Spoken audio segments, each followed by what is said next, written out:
ചന്ദനപ്പള്ളി കവലയിൽ തന്നെയാണ് വീടുകൾക്കിടയിലുള്ള ഈ ഭാഗത്തു കൂടിയാണ് കാട്ടുപന്നി റോഡിലേക്ക് എത്തുന്നത്. നേരെ എതിർദിശയിലേക്ക് പോയി അവിടെ ഓട്ടോറിക്ഷ നിർത്തിയ ശേഷം പച്ചക്കറി വേസ്റ്റ് കളക്ട് ചെയ്യാൻ വേണ്ടി സെബാസ്റ്റ്യൻ ഓട്ടോ ഡ്രൈവർ നിൽക്കുന്ന സമയത്ത് പിന്നിലൂടെ എത്തി അദ്ദേഹത്തെ ഇടിക്കുകയാണ് ആദ്യം ചെയ്തത്. അതിനുശേഷം പരിഭ്രാന്തിയിലായ കാട്ടുപന്നി ലാബിൻ്റെ ഗ്ലാസ് ഡോറിൻ്റെ ഭാഗത്ത് പലതവണ വന്ന് ഇടിച്ചു. അതിനുശേഷം ഉള്ളിലേക്ക് കടക്കാൻ കഴിയാതെ പിന്നീട് വീണ്ടും റോഡിലേക്ക് എത്തുകയായിരുന്നു. ഉല്ലാസ് ടൈലറിങ്ങിൻ്റെ ഷോപ്പിന് ഉടമയായിട്ടുള്ള ഉണ്ണിച്ചേട്ടൻ ഇത് കണ്ടുകൊണ്ട് നിൽക്കുകയായിരുന്നു. ഞാൻ അവിടെ നിൽക്കുമായിരുന്നു. അപ്പം ഇതുവഴി അവിടെ നിന്ന് ഇറങ്ങി വന്ന് അവിടെ രണ്ട് മൂന്നാല് വട്ടം ഇടിച്ചു. അത് കഴിഞ്ഞ് തിരിച്ചിറങ്ങി ഇതുവഴി വന്ന് ഒരു കാറ് വന്നു. ഈ കാറെ പോയി ഇടിച്ചു. കാറെ പോയി ഇടിച്ചിട്ട് കറങ്ങി നേരെ തിരിച്ച് അമ്മൂസ് ഫാൻസി എന്ന് പറയുന്ന കടയുടെ ഗ്ലാസ് ഡോർ അടച്ചിരിക്കുകയായിരുന്നു. മുതലാളി 12 പോയിട്ട് തിരിച്ചു വന്നു. ഇവിടെ വന്നപ്പോഴാണ് ഈ സംഭവം നടക്കുന്നത്.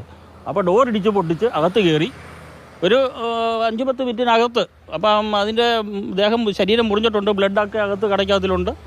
അതുവഴി തിരിച്ച് അപ്പുറത്തെ ഗ്ലാസ് പിടിച്ച് പൊട്ടിച്ച് വെളിച്ചാടി ഇറങ്ങി ഓടുകയായിരുന്നു. സാധാരണ ചേട്ടൻ ഇങ്ങനെ ഗ്ലാസ് ഡോർ അടച്ചിട്ടിട്ട് പുറത്ത് പോകാറുണ്ടോ? ഡോർ അടച്ചിട്ടിട്ട് ഞാൻ പോകാറുണ്ടോ? ഇങ്ങനെ പത്തനംതിട്ട കുടുംബണ്ണ ഇങ്ങനെ സ്ഥലങ്ങളിൽ പോകാറുള്ളതാ.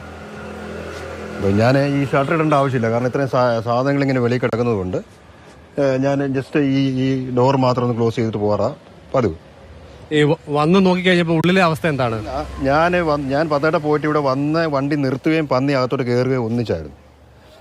ഒരു 5 മിനിറ്റ് മുമ്പായിരുന്നെങ്കിൽ എനിക്ക് ഉള്ളിൽ പെട്ടുപോയാലും ഞാൻ ഉള്ളിൽ പെട്ടതിനെയും എനിക്ക് പണി കിട്ടിയതിനുമായിരുന്നു. കാരണം ഞാൻ ഇരിക്കുന്ന കസാരയെല്ലാം മറിച്ചിട്ട് ആ ഗ്ലാസ് പൊട്ടിച്ചാണ് തിരിച്ചിറങ്ങി പോകുന്നത്.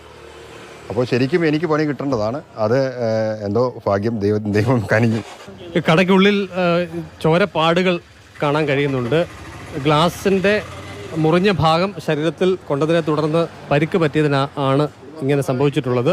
ചുരുക്കി പറഞ്ഞാൽ കൃഷിയിടത്തിൽ ഇറങ്ങിയ കാട്ടുപന്നി അപ്രതീക്ഷിതമായ വഴി തെറ്റി റോഡിലേക്ക് എത്തുകയായിരുന്നു. ആളുകളെയും വാഹനങ്ങളെയും പുതിയ കെട്ടിടങ്ങളും ഒക്കെ കണ്ട് പരിഭ്രാന്തിയിലായ കാട്ടുപന്നി എങ്ങോട്ടേക്ക് പോകണമെന്നറിയാതെ അങ്ങോട്ടും ഇങ്ങോട്ടും ഓടിയതിനിടയിലാണ് ഈ സംഭവങ്ങളൊക്കെ തന്നെ ഉണ്ടായത്. എന്തായാലും സെബാസ്റ്റ്യൻ ചേട്ടന് മാത്രമാണ് പരിക്കേറ്റിട്ടുള്ളത്.